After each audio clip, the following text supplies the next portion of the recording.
ajaib untuk dimengerti, lebih dari semua yang ada. Hikmat-Mu tiada terselami, kasih-Mu dalam tak terduga. Kau sungguh indah tiada darahnya, mulia dan berkuasa. Ku kagum hormat akan Engkau, ku kagum hormat akan Engkau. Kau Allah yang layak dipuji, ku kagum akan Engkau. Kita bangkit berdiri bersama-sama, kita angkat pujian dari awal.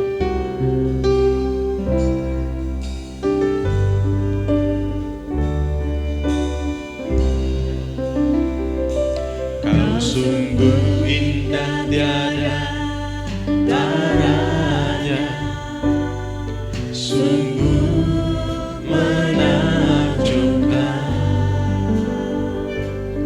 sungguh ajaib untuk dimengerti,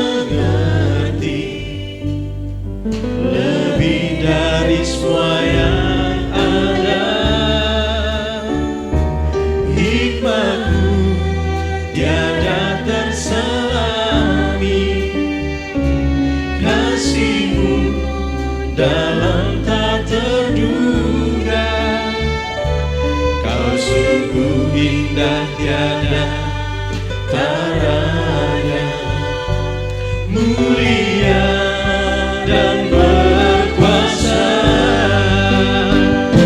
Ku kagum hormat akan Engkau, ku kagum hormat akan Engkau. Kau Allah yang layak dipuji, ku kagum akan Engkau. Ku kagum hormat akan Engkau, ku kagum hormat akan Engkau. Kau Allah yang layak dipuji, ku kagum akan Engkau. Ku kagum hormat akan Engkau, ku kagum hormat akan Engkau. Kau Allah yang layak dipuji, ku kagum akan Engkau. Ku kagum hormat, ku kagum hormat akan Engkau, ku kagum hormat akan Engkau. Kau Allah yang layak dipuji, ku kagum akan Engkau, ku kagum akan Engkau, ku kagum akan Engkau. Kita satukan hati, kita berdoa. Tiada yang seperti-Mu ya Bapa kami, Allah kami, Allah yang begitu luar biasa memperhatikan kehidupan kami, menjagai kami dengan firman-Mu. Terima kasih Tuhan, kami sungguh sangat bersyukur jika pada hari ini Tuhan kembali memberikan kesempatan kepada kami untuk beribadah. Dan terima kasih Tuhan juga sudah menggerakkan hati kami untuk mau datang bersekutu bersama-sama di tempat ini ya Tuhan. Ini adalah satu kemurahan besar bagi kami ya Bapa. Terima kasih. Kami juga teringat juga mungkin beberapa dari saudara kami yang mungkin berhalangan hadir karena halangan apapun itu. Kami tetap berdoa buat mereka, biarlah Tuhan juga memberkati mereka seperti memberkati kami di tempat ini. Mungkin mereka menyaksikan melalui live streaming ini. Biarlah Tuhan juga berhadirat di tengah-tengah mereka. Kami serahkan ibadah kami ini ya Tuhan, mulai dari awal, pertengahan hingga pada akhirnya. Biarlah berjalan seturut dengan kehendak-Mu dan memuliakan Engkau Tuhan. Kau berkati, Engkau kuasai hamba-hamba-Mu yang melayani, agar kami semua Tuhan Engkau pakai untuk memuliakan Engkau ya Bapa. Terima kasih Tuhan, terima kasih. Kami berdoa dan kami alaskan ibadah kami ini hanya di dalam satu nama, yaitu di dalam nama Tuhan Yesus Kristus Allah kami. Haleluya, amin. Silakan duduk. Dari tempat ini bersama dengan rekan-rekan tim pelayanan kami menyapa Bapak Ibu Saudara semua, Shalom. Ya, salam sejahtera dan salam sukacita di dalam kasih Tuhan kita Yesus Kristus. Kita bersyukur bahwa pada hari ini Tuhan sudah menyertai kita dan kita masih digerakkan oleh Tuhan untuk mau datang ke tempat ini. Dan kita akan kembali memuji Tuhan. Saya mengajak kita untuk mengangkat satu pujian, Ku Bersyukur Bapa.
Ku bersyukur Tuhan buat kasih setiamu di dalam hidupku. Ku bersyukur, ku bersyukur Bapa, ku bersyukur Tuhan buat kasih setiamu di dalam hidupku. Ku bersyukur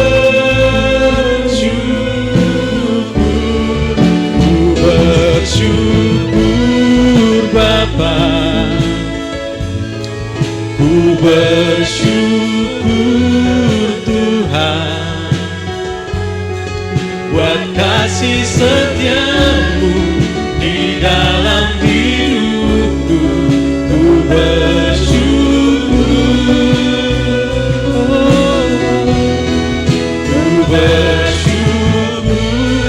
Bapa, ku bersyukur Tuhan buat kasih setiamu di dalam hidupku. Ku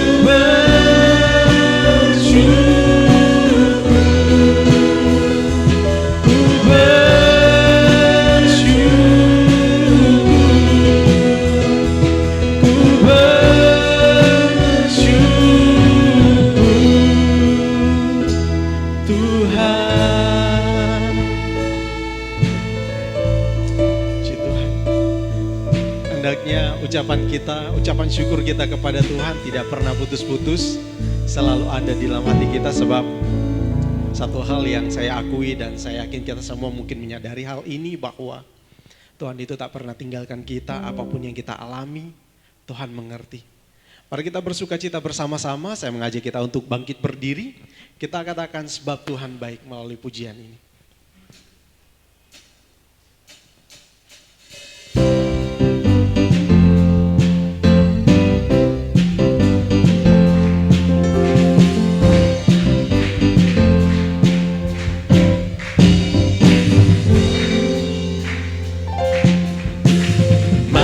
Gerbangnya bersyukur dengan penuh pujian, bersuka di hadiratnya, nyanyi besarkan agung namanya, puji dia tiuplah sangkakala, musik dan tarian, semua makhluk di bumi di surga dengan senang hati naikkan pujian.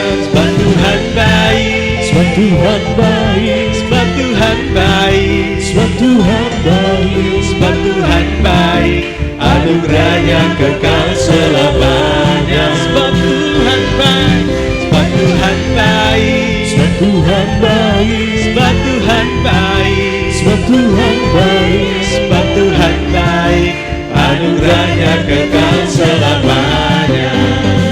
Amin. Yesus Kristus Allah, Yesus Kristus Allah Tuhan. Yesus Kristus Allah Tuhanku, pencipta segalanya, datang sujud di hadapannya, angkat tanganku, naikkan puji dia, puji dia tiuplah sangkakala, musik dan tarian, semua makhluk di bumi di surga dengan senang hati angkat pujian. Sebab Tuhan baik, sebab Tuhan baik, sebab Tuhan baik, sebab Tuhan baik, sebab Tuhan baik, anugerahnya kekal selamanya. Amin. Sebab Tuhan baik, sebab Tuhan baik, sebab Tuhan baik, sebab Tuhan baik, sebab Tuhan baik, anugerahnya kekal selamanya. Katakan sebab Tuhan baik, sebab Tuhan baik, sebab Tuhan baik, sebab Tuhan baik, sebab Tuhan baik, sebab Tuhan baik, anugerahnya yang kekal selamanya. Sebab Tuhan baik, sebab Tuhan baik, sebab Tuhan baik, sebab Tuhan baik, sebab Tuhan baik, sebab Tuhan baik, anugerahnya kekal selamanya.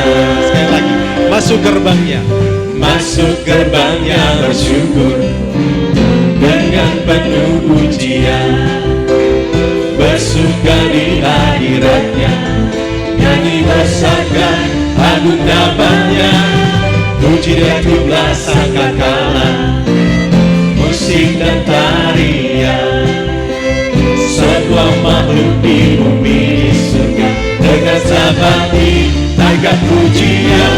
Sebab Tuhan baik, sebab Tuhan baik, sebab Tuhan baik, sebab Tuhan baik, sebab Tuhan baik, anugerahnya kekal selamanya. Sebab Tuhan baik, sebab Tuhan baik, sebab Tuhan baik, sebab Tuhan baik, sebab Tuhan baik, sebab Tuhan baik, anugerahnya kekal selamanya. Sekali lagi, sebab Tuhan baik, sebab Tuhan baik, sebab Tuhan baik, sebab Tuhan baik, sebab Tuhan baik, sebab Tuhan baik, anugerahnya kekal selamanya. Sebab Tuhan baik, sebab Tuhan baik, sebab Tuhan baik, sebab Tuhan baik, sebab Tuhan baik, sebab Tuhan baik, anugerahnya kekal selamanya. Sekali lagi, sebab Tuhan baik, sebab Tuhan baik, sebab Tuhan baik, sebab Tuhan baik, sebab Tuhan baik, sebab Tuhan baik, anugerahnya kekal selamanya. Sebab Tuhan baik, sebab Tuhan baik, sebab Tuhan baik, sebab Tuhan baik, sebab Tuhan baik, sebab Tuhan baik, anugerahnya kekal selamanya. Sebab Tuhan baik, anugerahnya kekal selamanya. Sebab Tuhan baik, anugerahnya kekal selamanya. Silakan duduk Bapak Ibu Saudara sekalian. Amin. Pujian yang sangat indah yang dikatakan oleh salah satu pemazmur yang sangat luar biasa. Sebab Tuhan baik, bahwasanya kasih setianya untuk selama-lamanya. Bapak Ibu yang dikasihi oleh Tuhan, saat ini saya akan memberikan kesempatan kepada Bapak Ibu Saudara sekalian, jika mungkin ada yang rindu atau mungkin tergerak untuk bersaksi, mungkin melalui pujian atau mungkin melalui pengalaman hidup. Waktu dan tempat saya persilahkan. Ada yang mau bersaksi?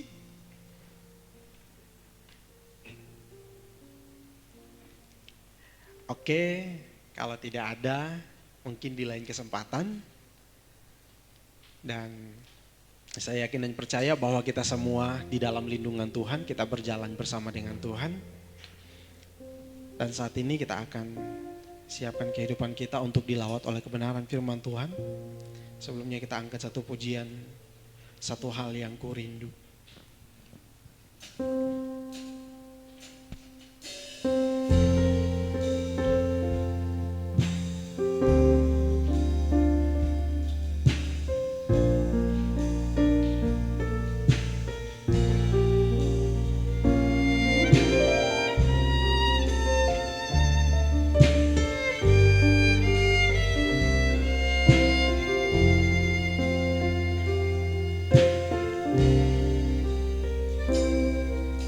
Satu hal yang ku rindu,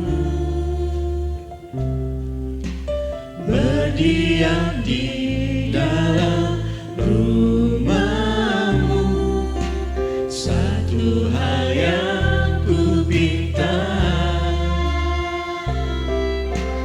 menikmati baik-Mu Tuhan. Satu hal yang ku rindu, berdiam di dalam rumah-Mu. Satu hal yang ku pinta menikmati bait-Mu Tuhan. Lebih baik satu hari di pelataran-Mu daripada 1000 hari di tempat lain.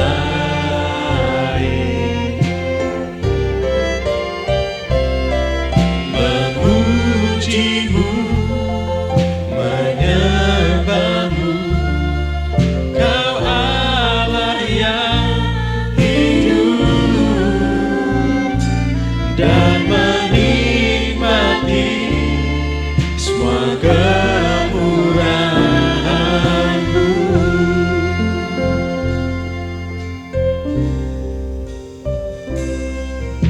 Satu hal yang ku rindu,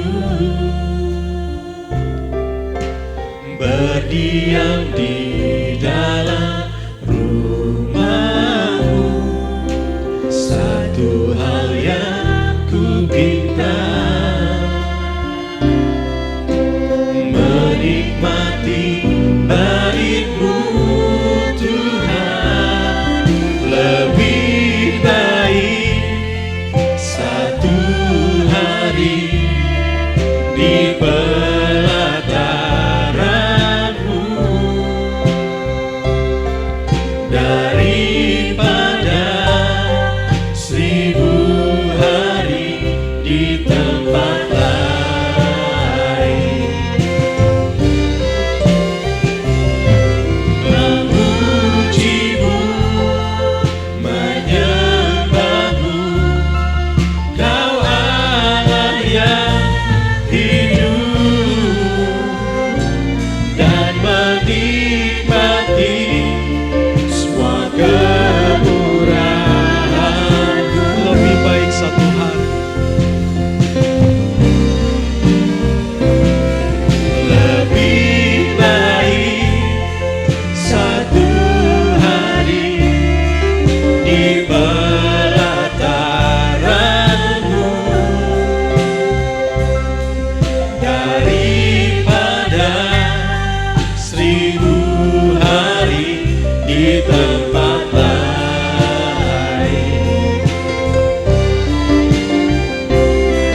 Memuji-Mu, menyembah-Mu, Kau Allah yang hidup, dan menikmati semua kemurahan-Mu. Bapak Ibu, kita bangkit berdiri bersama-sama.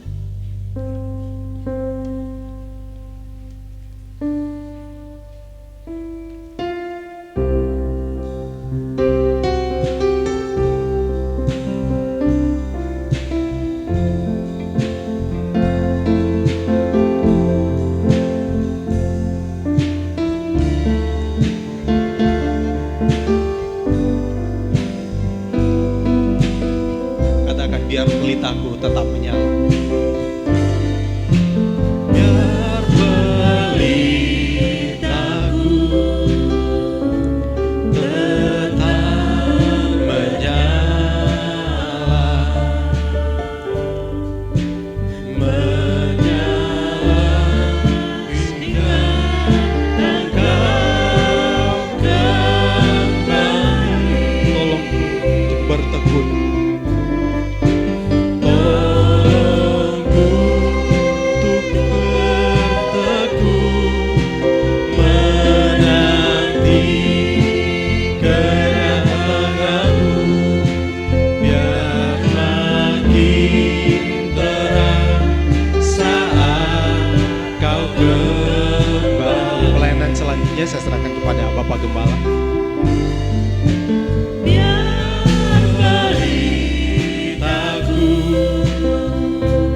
tetap menyala,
Tuhan, kami menyadari bahwa kehidupan kami hanya sementara di dalam dunia ini. Namun apapun yang akan kami jalani, kami tetap percaya bahwa Engkau telah menjanjikan akan datang kembali untuk kedua kali. Mungkin kami tidak mengalami hal itu, tetapi yang jelas kami yang akan Engkau panggil kembali ke hadirat-Mu. Oleh sebab itu Tuhan, di dalam masa-masa penantian ini, permohonan kami ialah selagi kami masih sempat hidup, Engkau berkemurahan untuk memakai kehidupan kami, untuk menyaksikan segala kebesaran kemurahan-Mu. Oleh karena Engkau telah menetapkan kami menjadi anak-anak Allah yang hidup, anak-anak terang yang diambil keluar dari kegelapan dunia ini, dan untuk menyaksikan akan kebesaran kemuliaan Tuhan. Kepada seluruh masyarakat di dunia ini, bahkan di dalam kehidupan kami sendiri, kami boleh menikmati buah-buah dari terang itu. Sehingga kehidupan kami berbahagia sejak kami ada di bumi ini, bahkan sampai kami kembali kepadamu. Oleh sebab itu Tuhan, senantiasa kami merindukan akan firman-Mu yang mampu memberi kami kekuatan untuk bertahan di tengah-tengah gelombang dunia ini. Dan suatu saat kami akan melihat Engkau secara pribadi, dan kami boleh masuk di dalam kebahagiaan-Mu. Terima kasih Tuhan, kuasai kami semua dengan kuat kuasa Roh-Mu yang kudus, pikiran, perasaan, dan sholat tingkah kami. Biarlah kami boleh menaruh hormat akan hadirat Tuhan, dan ibadah ini akan berhasil dan diberkati dengan sepenuh oleh karena kehadiran Tuhan. Dalam nama Tuhan Yesus Kristus, kami sudah berdoa. Amin, amin, amin. Silakan duduk Bapak Ibu.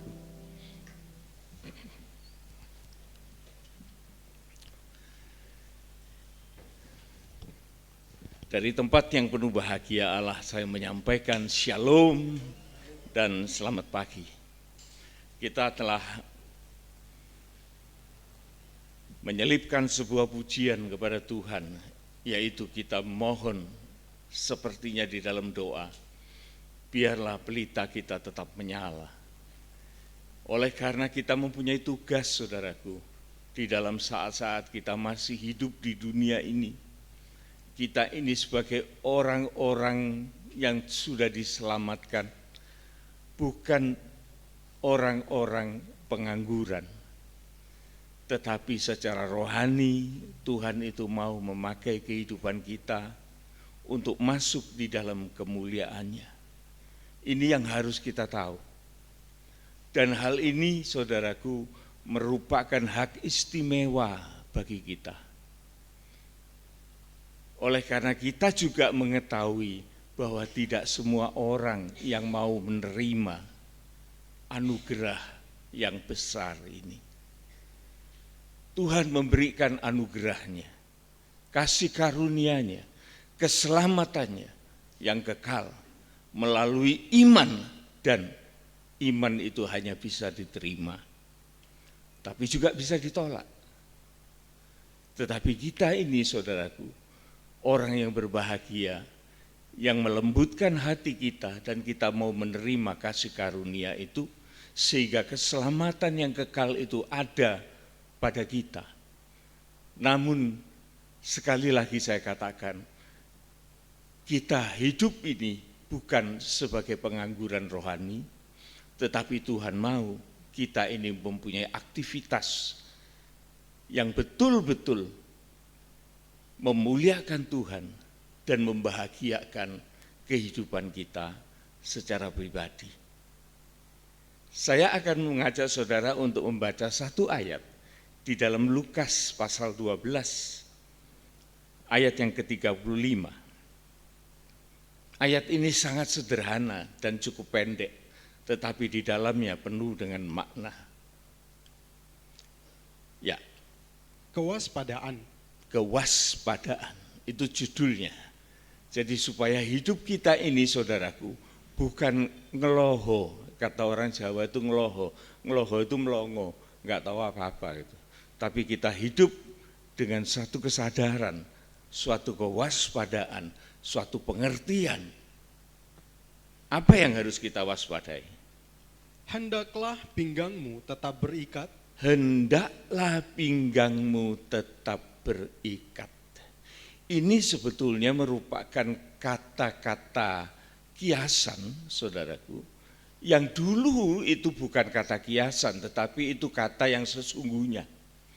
Kalau orang sekarang sing-singkan lengan bajumu, nah itu.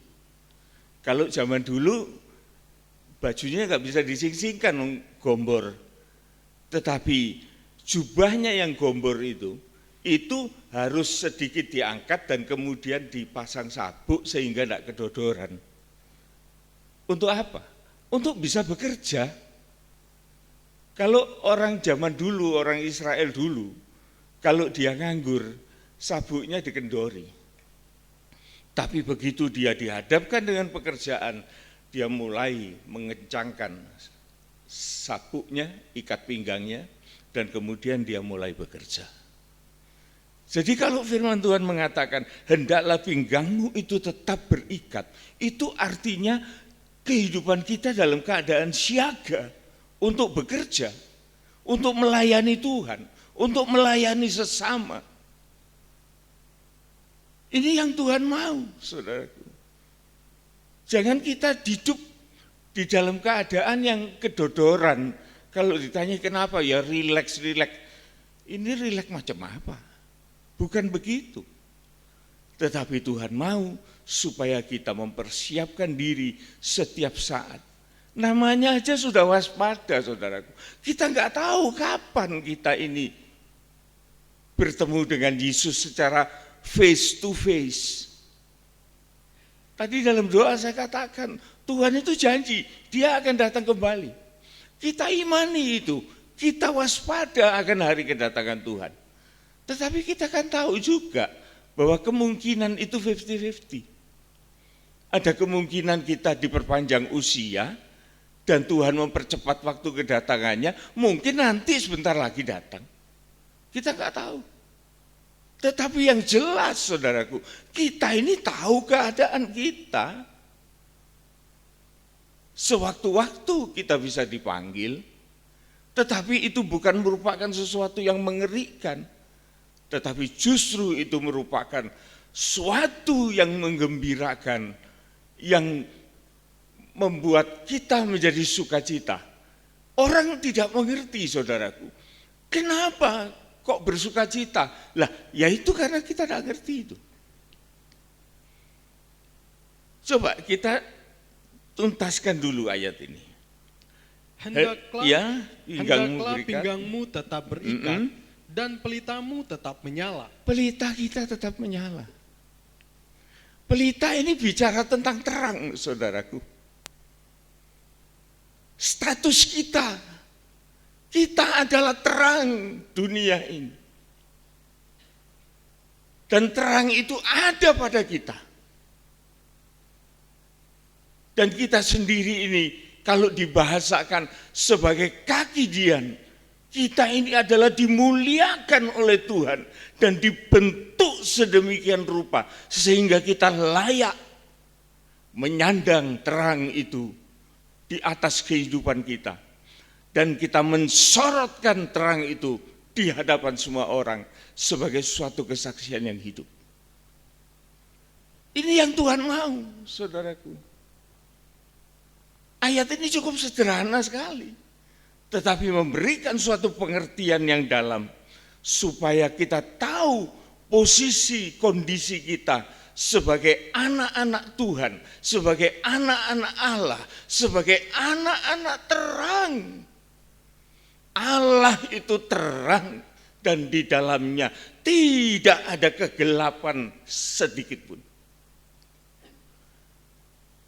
Dan sebagai gambaran saudaraku atau sebagai suatu pengertian, surat Yakobus mengatakan terang Allah itu beda dengan terang dunia. Kalau terang secara natur begini saudaraku, manusia ini menerima terang, oke terang, tetapi ada sisi gelapnya. Di belakang kita ada bayangan sisi gelap yang tidak tertembus oleh cahaya. Tetapi di dalam surat Yakobus mengatakan terang Allah itu terang yang tidak berbayang dan tidak ada peralihan. Kalau ini lampu saudaraku, wajah sebelah sini terang, sebelah sini bayangan. Kalau dia digeser, bayangan itu pindah. Sehingga seorang juru foto, dia berusaha untuk menghilangkan bayangan itu. Ini sebagai ilustrasi. Kalau orang yang difoto itu difoto dari depan disorot lampu, itu belakangnya itu ada bayangannya. Kalau itu difoto jelek sekali. Oleh karena orang itu kelihatan, bayangannya juga kelihatan. Itulah terangnya dunia ini. Sehingga juru foto itu mensiasati supaya bayangan di belakang itu hilang, maka disorotkan lampu kepada bayangan itu supaya bayangan itu hilang. Itu direkayasa. Sehingga pada waktu difoto, maka belakang dari gambar orang itu bersih, tidak ada bayangan. Itu rekayasa. Tetapi beda dengan terang Tuhan. Dia tidak terhalang oleh apapun, sehingga tidak ada bayangan yang mampu untuk menampakkan diri di hadapan sinar cahaya dari Allah. Dia tembus sampai kepada manusia, melebihi segala sinar, segala terang dari dunia ini. Ada sinar X-ray, mungkin itu bisa tembus. Ada lagi yang gamma ray, itu bisa lebih kuat lagi. Tetapi terang dari Allah itu akan menembusi bumi ini sampai kepada dasarnya, sehingga tidak ada satupun yang terhalang di dalam terang Allah. Dan terang ini yang diberikan kepada kita. Kita nggak sadar loh saudara. Terang yang semacam begini nih, harga begini, itu diberikan kepada kita. Untuk kita boleh menerangi hati kita sendiri dan menerangi jalan yang kita akan lalui, bahkan menerangi setiap kehidupan yang ada di dekat kita. Luar biasa. Kita pindah di dalam Pengkhotbah 9 ayat yang ke-10. Ayat ini entah bagaimana saudaraku, selalu melekat di dalam pikiran saya, dan selalu Tuhan mengatakan bicara, ngomong. Pengkhotbah 9 ayat yang ke-10. Segala sesuatu yang dijumpai tanganmu untuk dikerjakan, kerjakanlah itu sekuat tenaga, karena tak ada pekerjaan, pertimbangan, pengetahuan dan hikmat dalam dunia orang mati kemana engkau akan pergi. Yaitu saudaraku, oleh karena kita ini terbatas, hidup kita di dunia ini terbatas. Kalau Tuhan belum datang, kemungkinan besar kita yang diminta untuk datang. Nah, mumpung sekarang ada waktu, pengkhotbah menjelaskan kepada kita, segala apa yang engkau jumpai dalam tanganmu, antara lain ialah cahaya kemuliaan Allah yang diberikan itu kepada kita. Itu terimalah dan kerjakan. Manfaatkan itu sebaik-baiknya dengan sekuat tenaga.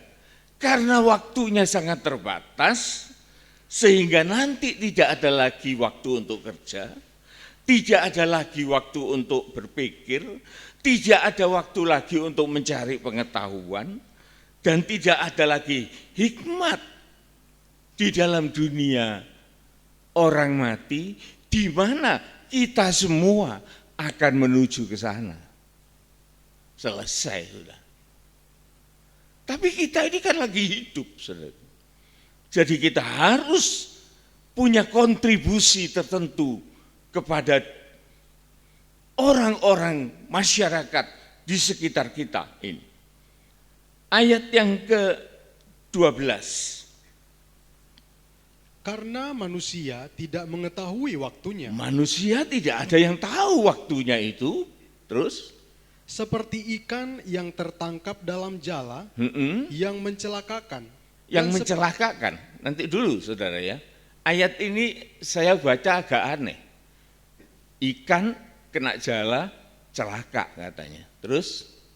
Dan seperti burung yang tertangkap dalam jerat. Iya. Begitulah anak-anak manusia terjerat pada waktu yang malang. Waktu yang malang katanya. Loh, waktu yang malang. Sudah celaka, malang lagi. Terus? Kalau hal itu menimpa mereka secara tiba-tiba. Kalau hal itu menimpa mereka secara tiba-tiba. Setuju, saudara? Setuju? Kalau saya setuju. Oleh karena ayat ini bukan untuk kita. Ini adalah orang yang di luar dari rencana Allah. Dia seperti ikan. Ikan itu kan tidak pernah tidur. Saudara. Pernah lihat ikan merem enggak toh? Melolong terus ini.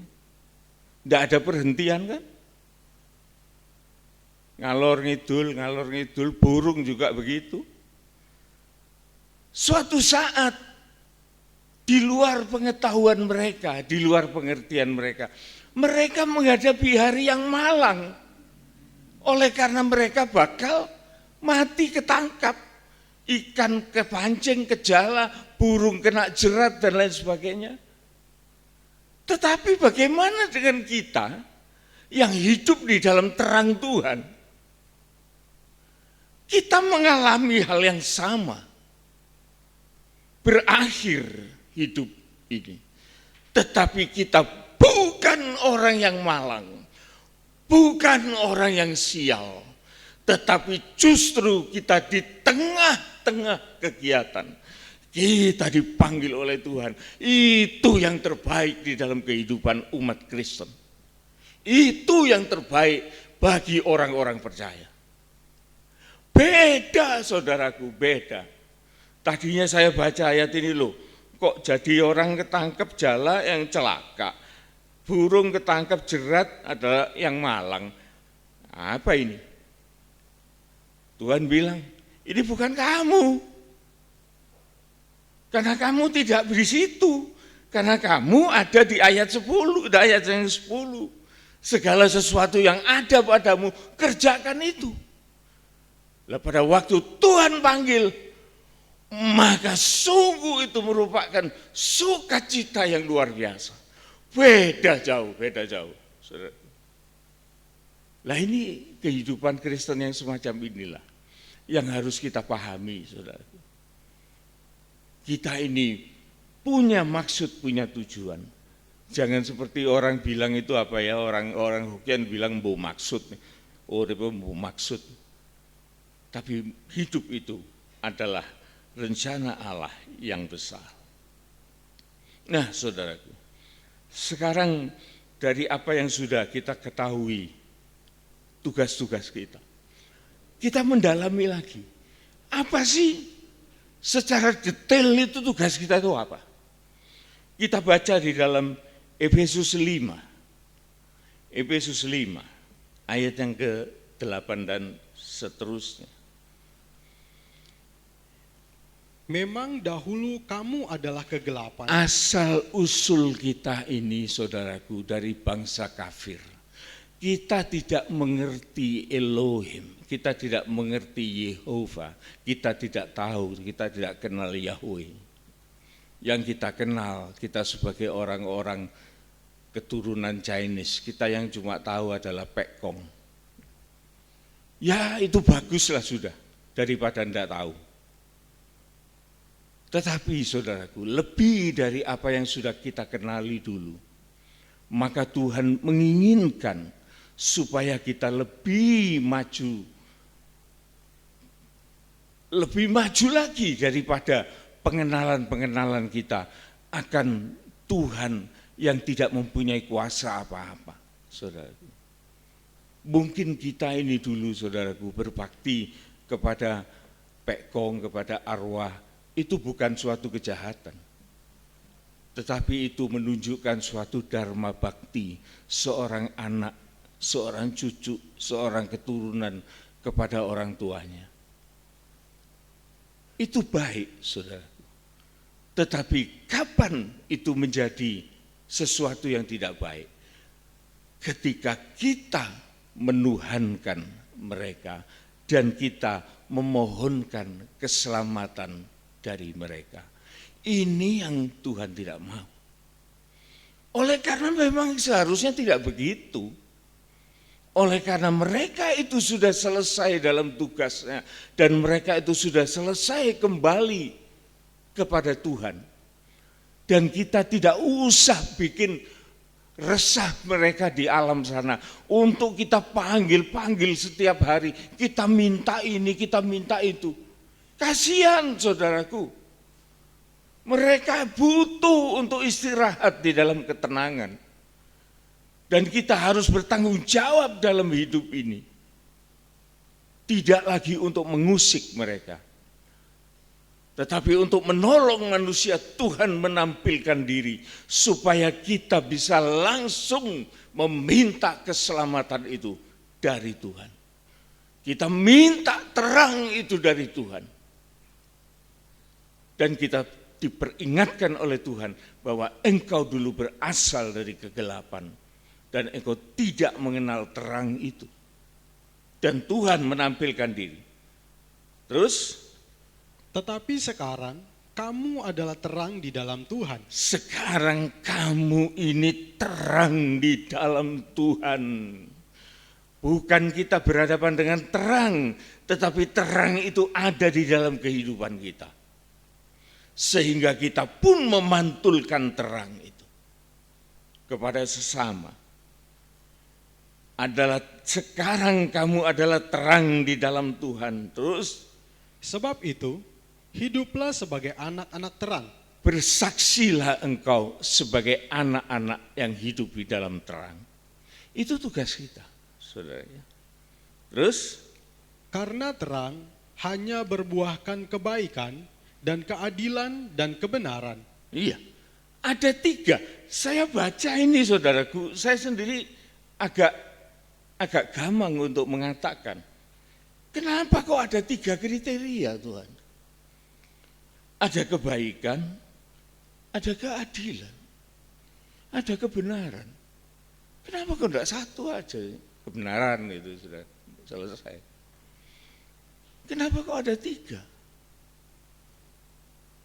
Saudara, ini yang memang Tuhan menyediakan suatu media dalam kehidupan kita untuk kita ini berkiprah gitu loh. Supaya kita mempunyai wadah dan supaya kita ini punya variasi di dalam pelayanan-pelayanan kita. Kebaikan itu saudaraku, memang kelihatannya jarang orang itu menolak. Semua orang itu suka dengan kebaikan itu, orang baik. Malah ada kata-kata dalam firman Tuhan mengatakan, untuk orang yang baik, ada orang itu berani mati loh untuk orang baik. Untuk orang benar, belum tentu, aneh ya. Tapi kalau orang baik itu kan semua terima. Tetapi saudaraku, saya ini pernah melihat dan pernah mendengar ada orang itu yang menolak kebaikan.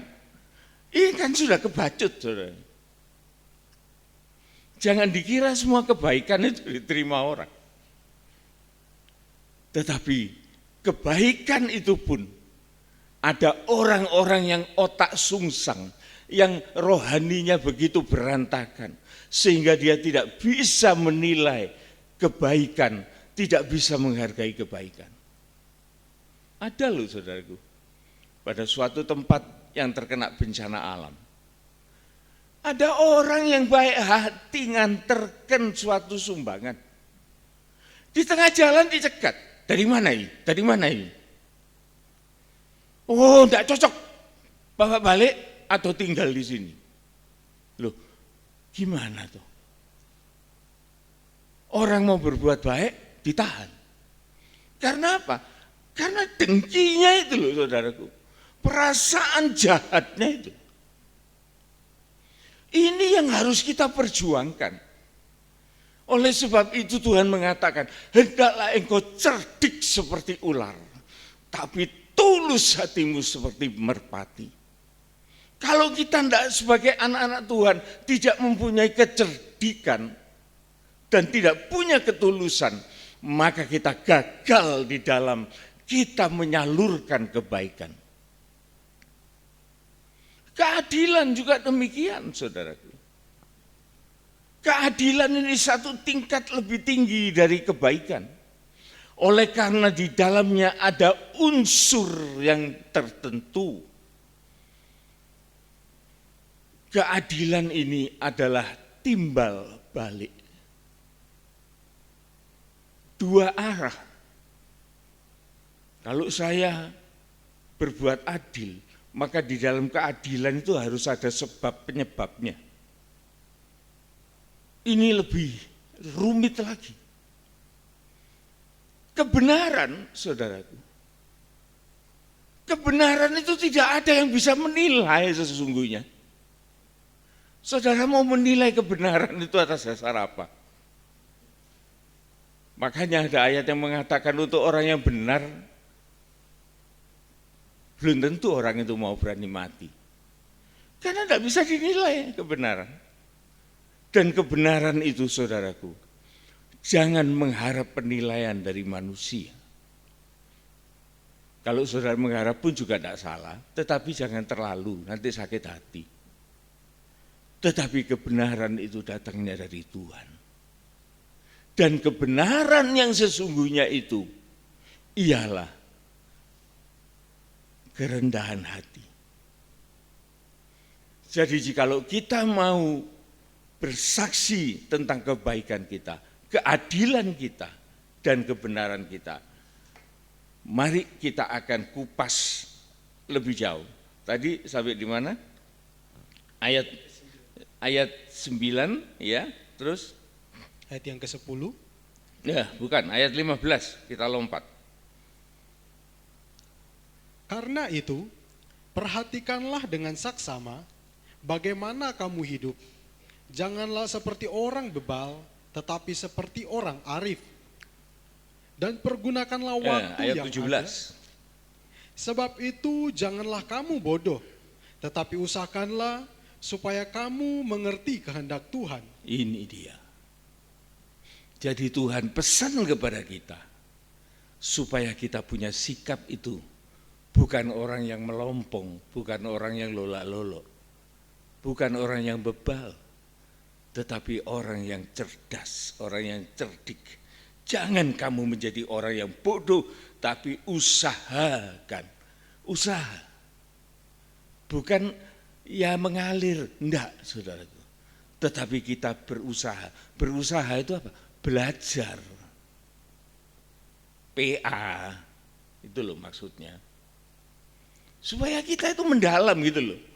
Jadi wong Kristen, wong Jawa ngomong ojo pintu-pintu nemen ta gitu. Jadi sedikit yang punya kecerdasan. Dan itu diperoleh dari belajar. Tidak ada saudaraku orang tidak belajar tahu-tahu jadi pinter. Mana itu bisa simsalabim kayak gitu? Tidak bisa. Tetapi orang yang mau menjadi pinter, orang yang mau berhikmat itu harus belajar. Ya. Nah, sekarang coba kita lihat tugas kita sebagai orang yang baik. Ya. Di tengah-tengah masyarakat ini, apa yang harus kita lakukan? 1 Petrus 2 ayat 12. Di sana kita mulai belajar, saudara ya, apa yang harus kita lakukan. Milikilah cara hidup yang baik di tengah-tengah bangsa yang bukan Yahudi. Iya, bangsa-bangsa kafir. Di sini dikatakan yang bukan Yahudi. Bisa juga ini dikatakan di tengah-tengah bangsa yang tidak seiman dengan kita. Bisa loh saudaraku, diarahkan ke sana bisa, dan itu juga tidak salah, memang kenyataannya begitu. Tetapi yang penting apa yang harus kita lakukan di tengah-tengah masyarakat yang kebetulan tidak sepaham dengan kita. Apa yang harus kita lakukan? Terus? Supaya apabila mereka memfitnah kamu sebagai orang durjana, Iya. mereka dapat melihatnya dari perbuatan-perbuatanmu yang baik dan memuliakan Allah pada hari Ia melawat mereka. Perhatikan saudaraku, pada ujung kalimat ayat ini ialah mereka dapat melihat dari perbuatan-perbuatan kita yang baik dan memuliakan Allah. Jadi kita ini menjadi suatu influencer, menjadi sesuatu yang mempengaruhi kehidupan masyarakat itu. Entah orang itu siapa, entah imannya apa, entah pemahamannya bagaimana, tetapi mereka itu akan mendapat kesempatan untuk memuliakan Allah ketika dia melihat kehidupan orang-orang Kristen di tengah-tengah masyarakat. Ini tugas kita, kebaikan yang harus kita tonjolkan. Mungkin kita difitnah, orang tidak suka menerima kebaikan kita oleh karena merasa iri, dengki dan lain sebagainya. Tetapi apapun yang mereka lakukan, mereka akan larut di dalam kebenaran dan orang akan melihat, menyaksikan perbuatan-perbuatan kita yang baik dan memuliakan Allah. Kok bisa? Bisa saudaraku. Oleh karena Allah itu Allah yang penuh kasih. Dia tidak akan membiarkan orang itu terhampar celaka. Tetapi suatu saat kita nggak tahu kapan itu Tuhan akan melawat orang-orang itu. Dan mereka akan mendapat suatu hidayah, mendapat suatu anugerah. Sehingga mereka boleh mengerti siapa Tuhan itu sesungguhnya. Dan mereka boleh kembali kepada Allah. Yaitu pada hari Allah itu melawat mereka. Jadi ini merupakan tugas kita saudaraku. Jangan kita di tengah-tengah masyarakat membuat kekacauan. Orang Kristen yang tidak punya kesaksian yang baik, kerjanya cuma ngerasani tetangga, kerjanya cuma gosip orang lain, kerjanya cuma utang sana, utang sini, utang ngemplang, kerjanya cuma males-malesan di rumah, tidak ada produktivitasnya, tidak ada kontribusi dengan masyarakat. Ini bukan kesaksian yang baik, tetapi orang Kristen yang baik, hidup di tengah-tengah masyarakat, dia akan menghasilkan sesuatu kekaguman kepada Allah. Melihat kesaksian orang-orang Kristen. Jangan cuek saudaraku. Kita hidup ini terbatas, tetapi di dalam keterbatasan itu kita dipakai oleh Tuhan. Selanjutnya, apalagi yang bisa kita kerjakan? Kita baca di dalam 1 Petrus 3 ayat yang ke-15. Tetapi kuduskanlah Kristus di dalam hatimu sebagai Tuhan. Kalau Kristus itu hidup di dalam hati kita, ada di dalam hati kita, dikhususkan, dikuduskan, artinya betul-betul kita sayang kepada Kristus itu. Maka hidup kita juga akan menjadi kudus. Kita hidup bukan jadi maling. Kita hidup bukan jadi perampok. Kita hidup bukan jadi orang yang pengganggu orang lain, tetapi kita hidup sebagaimana Kristus itu hidup di dalam kekudusannya. Itu bisa kelihatan, saudaraku. Orang yang di dalam Kristus dan Kristus di dalam dia.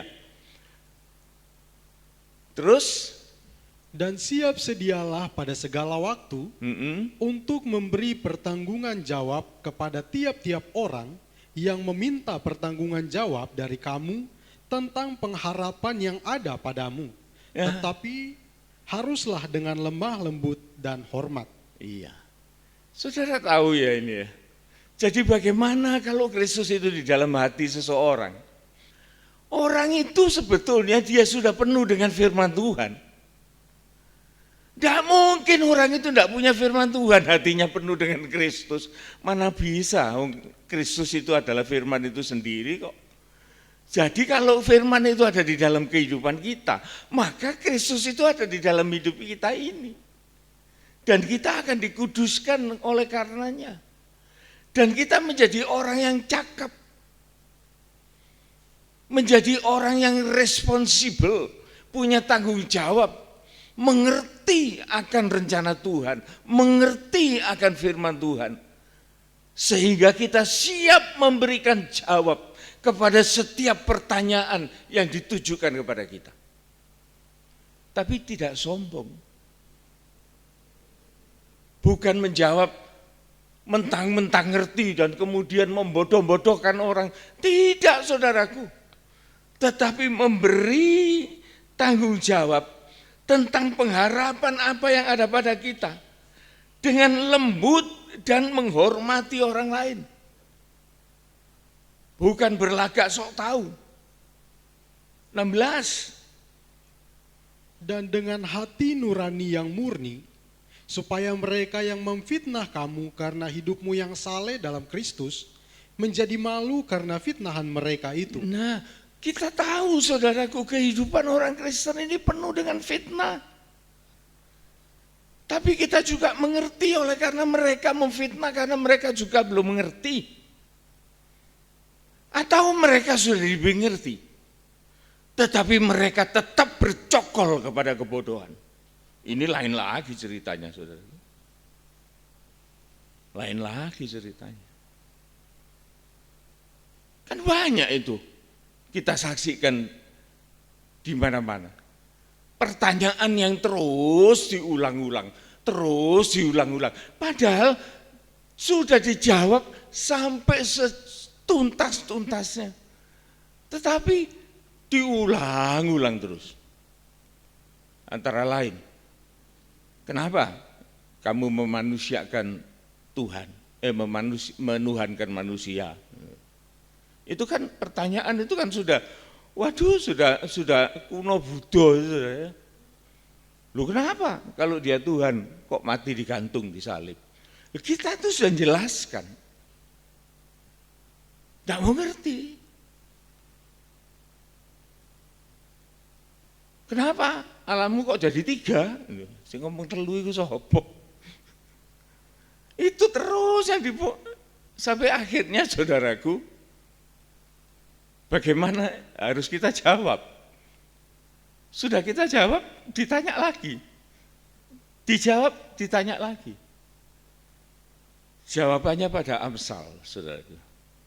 Amsal 26, coba di sana kita baca.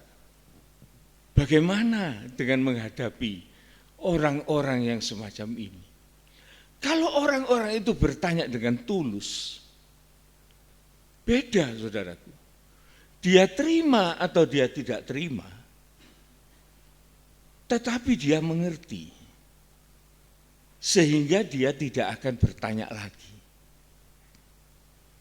Dia tidak bertanya oleh karena dia mengerti, atau dia tidak lagi bertanya oleh karena dia mengerti. Sehingga dia tidak bertanya lagi. Tetapi ada orang-orang yang tipe usil. Yang selalu bertanya sekalipun sudah dijawab dengan baik-baik. Amsal mengatakan apa? Amsal 26 ayat 4. Jangan menjawab orang bebal menurut kebodohannya. Jangan dijawab. Nah, orang kayak gitu gimana?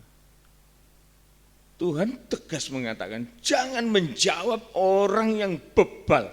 Orang yang bebal ini saudara ya, bukan orang bodoh. Orang bodoh itu kalau dikasih tahu jadi pinter. Tapi kalau bebal iki wong Jawa ngomong duablek. Duablek. Nganggo karepe dhewe. Lah ya apa wong kaya ngene dijak ngomong? Ya wis tinggal nyingkir ae aja diladeni, mari. Ya, Tuhan mengatakan begitu. Ulangi. Jangan menjawab orang bebal menurut kebodohannya, Iya. supaya jangan engkau sendiri menjadi sama dengan dia. Lah kalau kita ngeladeni kayak gitu saudaraku, Tuhan mengatakan lu kamu melok goblok. Olah apa? Nah wong bebal dijak ngomong. Jadi katakan oleh Tuhan, jangan engkau sendiri menjadi sama dengan dia. Terus satunya lagi, Ayat 5. Jawablah orang bebal menurut kebodohannya, supaya jangan ia menganggap dirinya bijak. nah kalau kita mau jawab, ya jawablah orang bebal itu menurut kebodohannya sendiri. Supaya dia ngerti kalau dia itu bodoh. Kadang-kadang saudaraku sebagai manusia ya, saya itu kepingin jawab. Saya tahu apa yang akan saya jawabkan. Tetapi saya takut. Ngejok-ngejok ngamuk. Lah ini. Jadi ya wis tahan aja. Nanti kalau saya ngomong, saya jawab, enggak terima kasih malah ngamuk. Wah, wis repot iki. Ngamuan-ngamuan ini kan ewuh saudara ya, ewuh pakai ewuh. Lah ini yang kita menjadi orang-orang di tengah-tengah masyarakat harus punya tanggung jawab untuk membawa orang-orang itu kembali kepada Tuhan. Kita kebentur dengan hal-hal semacam ini, tetapi kita sekarang tahu jalan keluarnya. Nah, berikut kehidupan orang-orang yang berada di dalam terang ini ya, saudara ya. Kita melihat di dalam Roma pasal yang ke-13. Kita bagi-bagi sedikit-sedikit saudara ya. Roma 13 ayat yang pertama. Kepatuhan kepada pemerintah. Tiap-tiap orang harus takluk kepada pemerintah yang di atasnya, sebab tidak ada pemerintah yang tidak berasal dari Allah, dan pemerintah-pemerintah yang ada ditetapkan oleh Allah. Inilah kehidupan orang Kristen saudaraku. Tuhan itu mengatakan taatlah kepada pemerintah, takluk kepada pemerintah. Oleh karena keyakinan kita mengatakan tidak ada pemerintah yang tidak diizinkan oleh Allah, yang tidak berasal dari Allah. Kalau penjajah gimana? Justru ini keluarnya ini Israel di dalam penjajahan Romawi ini. Tetapi secara konsekuen, jikalau kita ini berada di dalam satu pemerintahan yang berkuasa, maka di sanalah kita justru menunjukkan sebagai satu pribadi yang bisa hidup di dalam segala keadaan.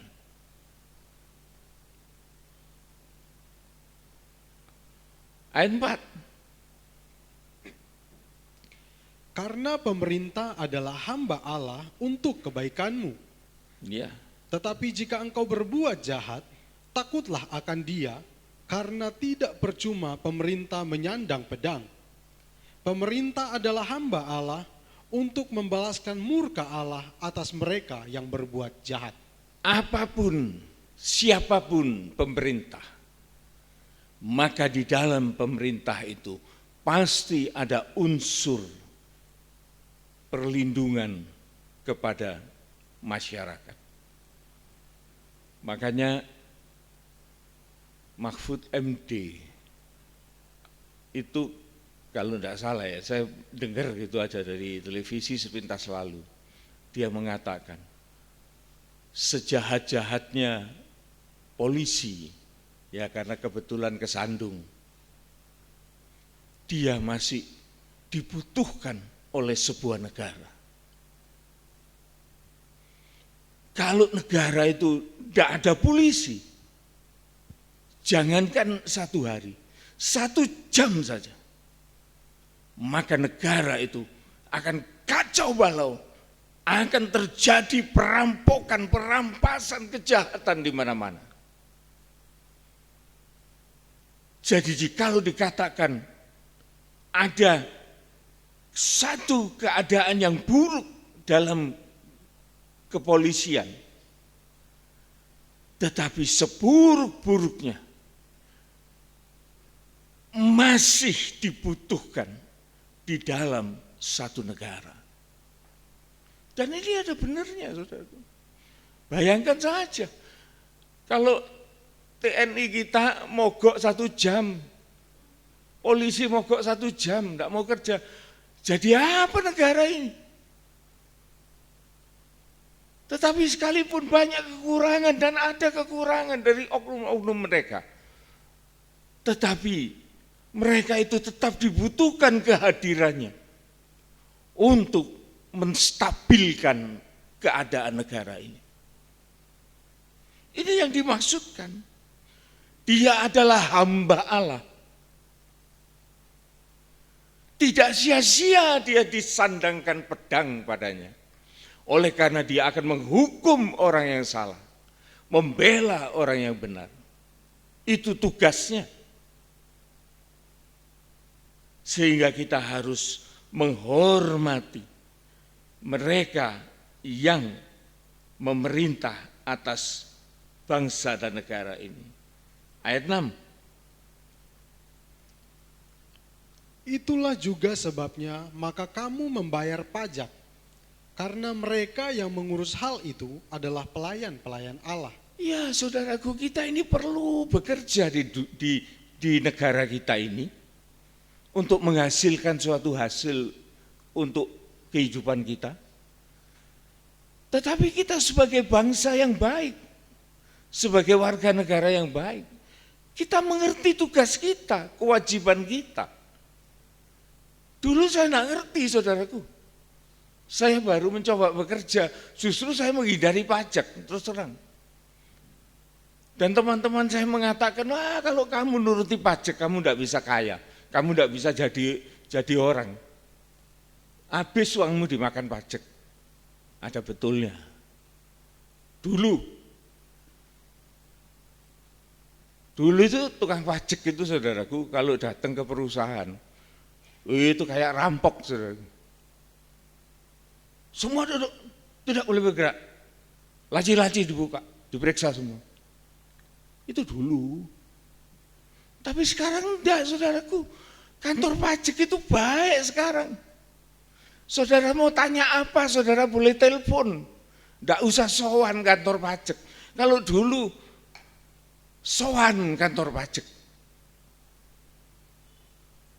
Tetapi negara ini sekarang sudah memperbaiki cara pelayanan kantor pajak. Mereka menganggap pengusaha itu mitra, bukan sapi perah. Pada waktu saya bergabung dengan teman-teman saya yang baik, dia mengatakan tidak bisa. Kamu harus lapor kantor pajak. Kamu harus minta NPWP. Lu nanti kan dikejar-kejar. Enggak. Kalau kamu dikejar itu karena kamu punya uang. Kalau kamu dikejar itu kamu karena kaya.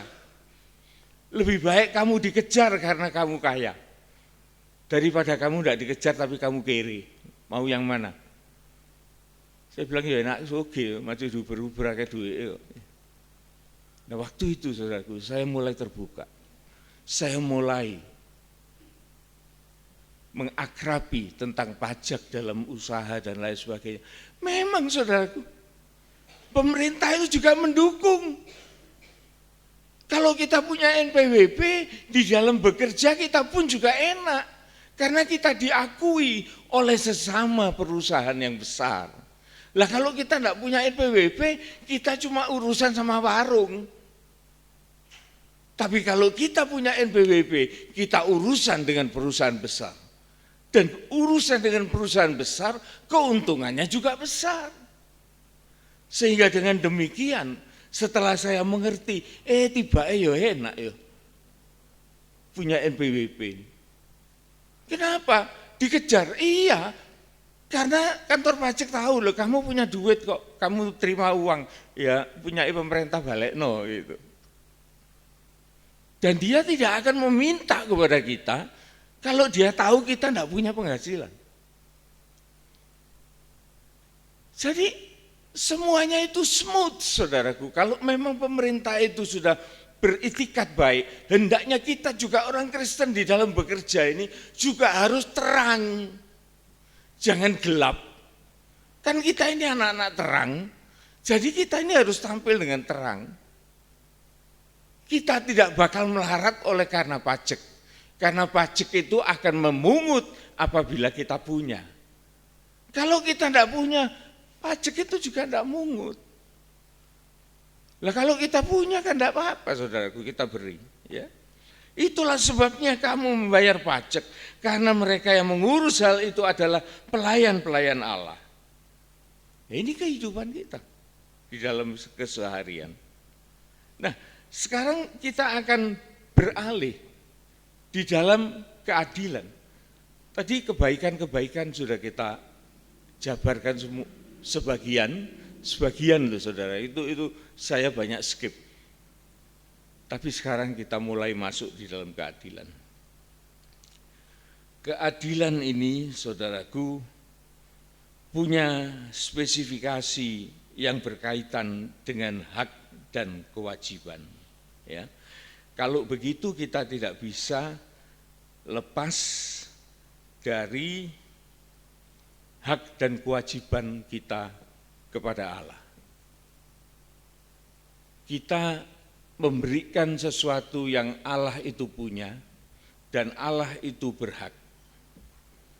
Satu, kita baca di dalam Roma 12 ayat yang pertama. Supaya kita tidak terlalu banyak menerka-nerka apa sih haknya Allah itu apa gitu. Kewajiban kita itu apa gitu. Sederhana saudaraku, sederhana. Kita baca Roma 12 ayat 1. Persembahan yang benar. Persembahan untuk Allah yang benar itu apa itu ya. Karena itu saudara-saudara, demi kemurahan Allah. Nah ini pun juga datangnya dari kemurahan Allah. Terus? Aku menasihatkan kamu, supaya kamu mempersembahkan tubuhmu sebagai persembahan yang hidup, yang kudus, dan yang berkenan kepada Allah. Itu adalah ibadahmu yang sejati. Saudara tahu ini sangat sederhana. Wah, persembahan harta, bagus. Persembahan waktu, bagus. Persembahan apa saja, persembahan tatangan, perpuluhan, bagus, bagus. Sekalipun kadang-kadang kita tidak ngerti melakukan itu. Tapi ya tidak apa-apa lah, saudara punya maksud baik untuk memberi kepada Tuhan. Memberi haknya Tuhan. Tetapi satu perkara ini tidak boleh dilupakan, ibadah saudaraku. Dan Tuhan mau ibadah itu dilakukan selagi kita ini hidup. Kalau kita sudah mati, seperti kata pengkhotbah tadi, sudah tidak ada itu kesempatan untuk ibadah itu. Tetapi selagi kita hidup ini, demi kemurahan Allah, dinasehatkan oleh Rasul Paulus, supaya kita ini mempersembahkan tubuh kita yang masih hidup, bukan tubuh yang sudah mati. Tetapi ada kehidupan. Sebagai apa? Persembahan yang hidup. kudus, ada Kristus di dalamnya, dan yang berkenan kepada Allah, itu ibadahmu yang sejati. Itu adalah bagian Allah. Lah bagian kita ini apa, saudaraku? Kita baca di dalam Maleakhi 3, supaya kita itu berimbang, saudaraku. Berimbang. Maleakhi 3:17. Mereka akan menjadi milik kesayanganku sendiri. Orang yang beribadah kepada Tuhan, saudaraku. Orang yang ikhlas beribadah dalam hidupnya membawa dirinya kepada Allah. Dia akan mendapat satu pengakuan dari Allah, sang pemilik hidup itu. Ulangi. Mereka akan menjadi milik kesayanganku sendiri. Orang semacam itu akan menjadi milikku pribadi yang aku sayangi. Terus Firman Tuhan semesta alam, pada hari yang kusiapkan. pada hari yang kusiapkan. Terus Aku akan mengasihani mereka. aku akan mengasihani mereka. Terus Sama seperti seorang menyayangi anaknya yang melayani dia. iya, saudara. Mereka akan menjadi milik kesayanganku sendiri. Firman Tuhan semesta alam, pada hari yang kusiapkan, aku akan mengasihi mereka sama seperti seorang yang menyayangi anaknya yang melayani dia. Bayangkan saudaraku, ini adalah hak dan kewajiban kita kepada Allah. Yang harus kita tahu dan kita kerjakan di dalam kehidupan ini. Saudaraku. Saya pikir sampai di sini dulu, saudara. Karena ada lanjutan-lanjutan minggu depan. Kalau Tuhan izinkan kita hidup, kita akan lanjutkan tentang hak dan kewajiban ini, saudaraku. Tentang keadilan ini. Tuhan mengatakan apa? Baik, adil, benar. Kita sampai di adil, saudara ya. Nanti keadilan ini paling seru itu di dalam kehidupan suami istri.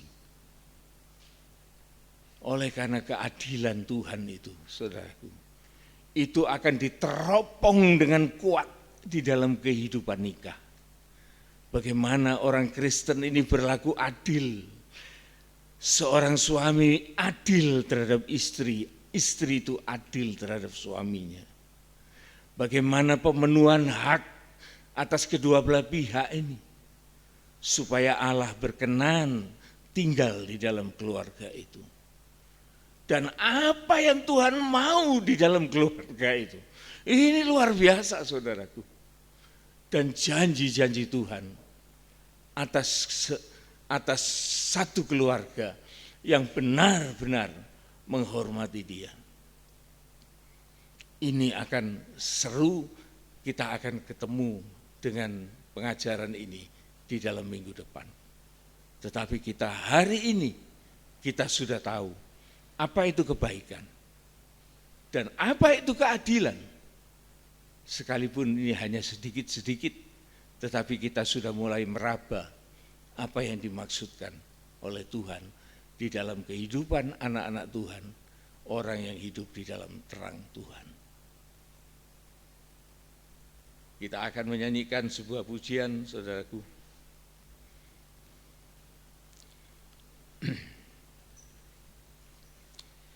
Engkau ada bersamaku. Ini sebagai suatu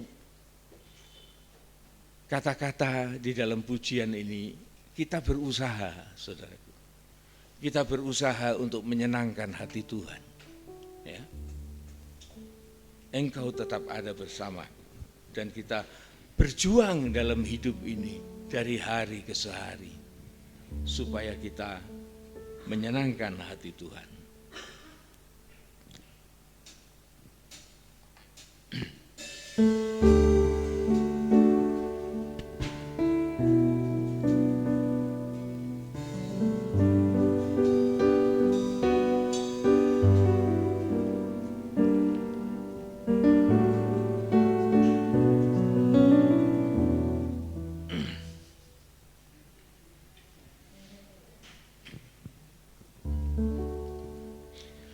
Engkau ada bersama di setiap musim hidupku. Tak pernah kau biarkan ku sendiri.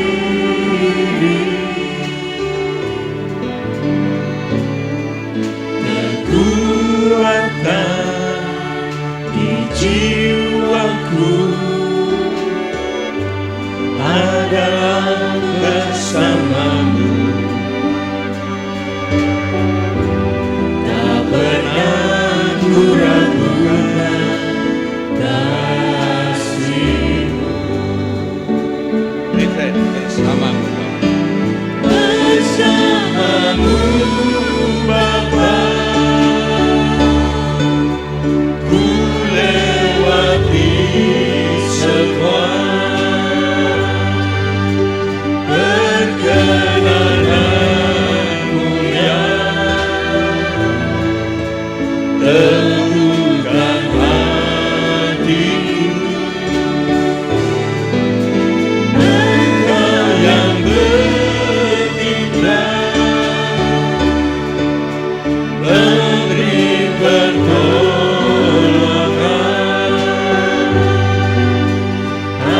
anugerah-Mu besar melimpah bagiku.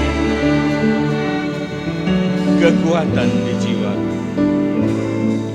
Kekuatan di jiwaku ada bersamamu. Tak pernah ku ragukan kasih-Mu. Bersamamu Bapa, ku lewati semua perkenananmu yang teguhkan hatiku. Engkau yang bertindak memberi pertolongan, anugerah-Mu besar melimpah bagiku. baiklah. Engkau ada bersamaku. Engkau ada bersamaku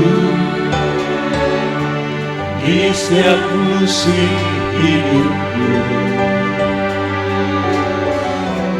Tak pernah kau biarkan ku sendiri.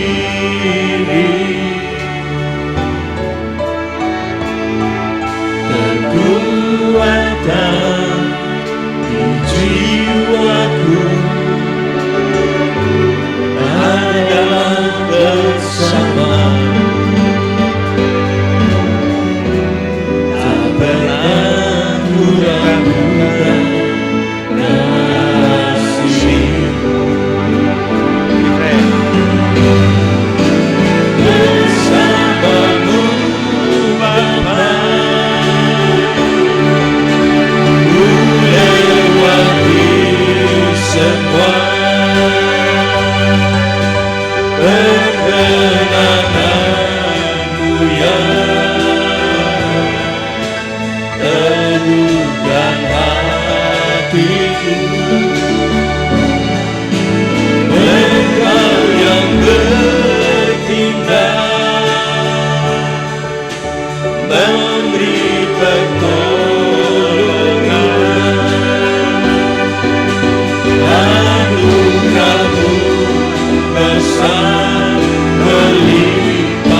bangkit berdiri, kita memuji Tuhan.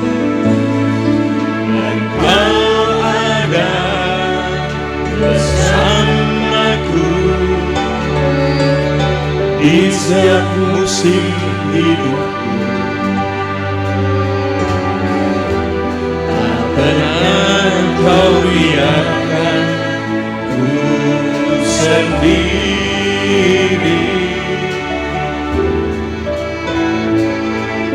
Kekuatan di jiwaku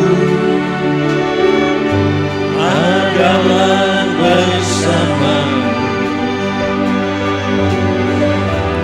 Tak pernah ku ragukan kasih Bersamamu.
Oleh karena kekuatan kami adalah Engkau yang menyertai kami.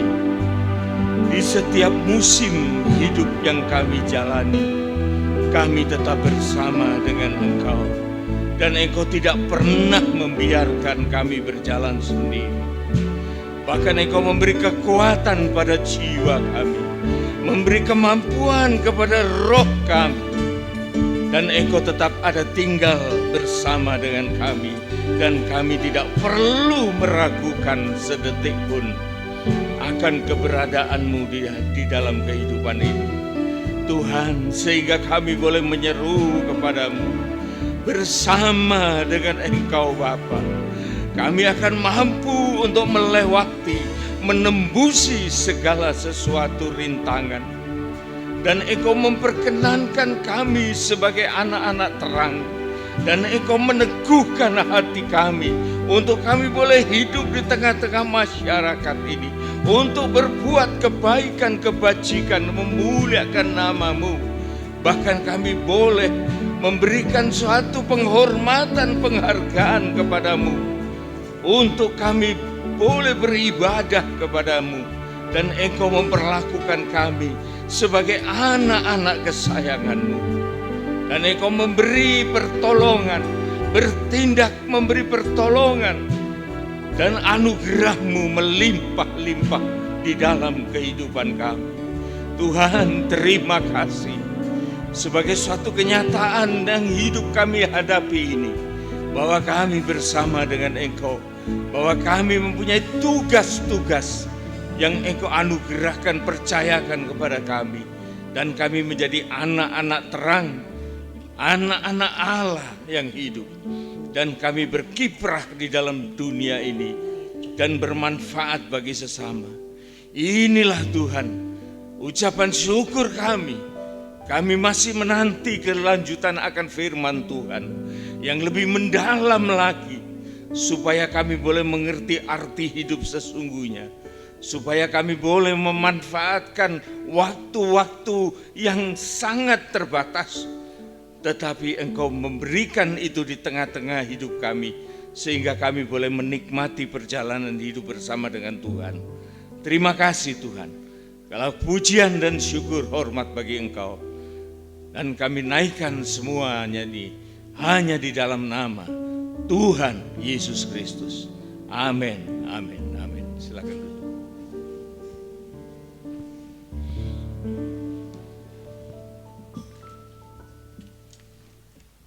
Saya mohon waktunya sebentar Bapak Ibu Saudara, saya akan bacakan pengumuman kita untuk 1 minggu ke depan. Namun sebelumnya saya berterima kasih kepada Bapak Ibu Saudara yang selalu setia, yang selalu semangat di dalam melakukan ibadah kita dan yang mendukung ibadah kita dalam hal apapun, seperti dalam hal material, kehadirannya dan juga partisipasi pelayanannya. Tuhanlah yang memberkati kita dalam kesehatan, keluarga, pekerjaan dan juga pengalaman kita. Beberapa pengumuman yang akan saya bagikan kepada kita untuk 1 minggu ke depan. Seperti biasa besok jam 5.30 pagi ada doa pagi di tempat ini. Jam 5.30 pagi bagi Bapak Ibu yang mau bergabung bersama-sama dengan kami, berdoa untuk negara, jadwal-jadwal ibadah, dan juga bagi pergumulan dari sidang jemaat, monggo Bapak Ibu, jam 5.30 sampai jam 6.30 biasanya kami sudah selesai. Yang kedua, ibadah PA berjalan seperti biasa, hari Rebo jam 5 sore, ibadah sekolah minggu berjalan seperti biasa, yaitu hari Minggu jam 4 sore, ibadah kaum muda juga berjalan seperti biasa, yaitu hari Sabtu jam 5.30 sore, saudara-saudara. Dan juga ibadah Minggu juga tetap berjalan seperti biasa, ibadah raya jam 8 pagi. Bagi Bapak Ibu yang mungkin berhalangan untuk datang ke gereja, tidak usah sungkan, langsung konfirmasi saja kepada saya Bapak Ibu Saudara. Kami siap untuk selalu menjemput dan mengantar Bapak Ibu Saudara sekalian. Pengumuman terakhir yang akan saya bagikan bagi kita semua, ada yang sakit yaitu Bapak dan Ibu Sidarta, kita akan doakan nanti bersama-sama. Dan juga ulang tahun untuk Ibu Yung Yung, selamat ulang tahun Bu, Tuhan berkati dalam kesehatan dan keluarganya. Dan juga Bapak Chongyen, selamat ulang tahun Pak, Tuhan berkati. Dan juga setelah ibadah ada latihan paduan suara, dan juga ada ibadah sekolah minggu. Demikian pengumuman yang saya bagikan. Ada mungkin yang kelewatan? Sudah, oke. Jikalau sudah, mari kita akan bangkit berdiri bersama-sama. Kita akan menerima doa berkat dari Bapak Gembala kita.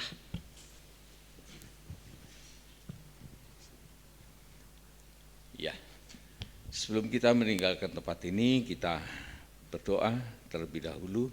Seingat saya ini minggu lalu sudah didoakan ya. Hari Rabu ya, oke. Kita akan berdoa buat Bapak dan Ibu Sidarta yang dalam keadaan terganggu kesehatan, supaya Tuhan berkemurahan mengembalikan kesehatan dan pemulihan dengan segera. Dan juga kepada yang berbahagia Ibu Yung Yung dan Bapak Chongyen yang dalam menikmati ulang tahunnya, biar kiranya Tuhan tetap memakai kehidupan Bapak dan Ibu Yung Yung dan Bapak Chongyen ini, supaya dalam hidupnya boleh bermanfaat bagi kita secara bersama. Tuhan memberkati. Kita berdoa. Bapa di dalam surga, sebelum kami meninggalkan tempat ini, kami membawa nama dari Bapak dan Ibu Sidarta yang di dalam keadaan sakit. Tuhan, berkemurahanlah, ulurkan tangan kasih-Mu, berikan pemulihan dan kesehatan yang baik untuk Bapak dan Ibu Sidarta ini, sehingga ia boleh kembali beribadah di dalam rumah-Mu. Tuhan, kami juga berdoa bagi mereka yang berbahagia, yang telah Engkau berikan perpanjangan usia, yaitu Ibu Yung Yung dan Bapak Chongyen, yang menikmati usia mereka di dalam usia yang lanjut, tetapi Engkau membaharui kehidupan mereka, sehingga manusia batiniah mereka akan dibaharui dari hari ke hari. Inilah doa kami Tuhan, sehingga mereka boleh bermanfaat bagi sidang jemaat di tempat ini. Segala kepujian hanya bagi Engkau, dan kami juga berdoa bagi siapapun yang tidak disebutkan namanya, tetapi mereka mengharapkan sesuatu dari Tuhan, mendapatkan pertolongan dari Tuhan, maka Engkau yang mengenal mereka dan Engkau yang menolong mereka. Terima kasih Tuhan, dan saatnya kami akan menerima berkat dari Tuhan, yaitu saudara-saudaraku yang dikasihi oleh Tuhan Yesus Kristus. Terimalah segala berkat anugerah, kasih sayang, damai sejahtera, sukacita surgawi, keselamatan yang kekal dari Allah Bapa, Putra, dan Roh Kudus akan menyertai kehidupan kita mulai dari saat ini sampai Maranatha Tuhan Yesus datang kembali. Pulanglah beserta dengan segala berkat anugerahnya, dan disertakan juga dengan berkat-berkat jasmaniah untuk kita dimampukan menjadi berkat bagi setiap orang yang ada di sekitar kita. Terpujilah nama Tuhan. Dalam nama Tuhan Yesus Kristus kami sudah naikkan dan mohonkan doa ini. Amin, amin, amin.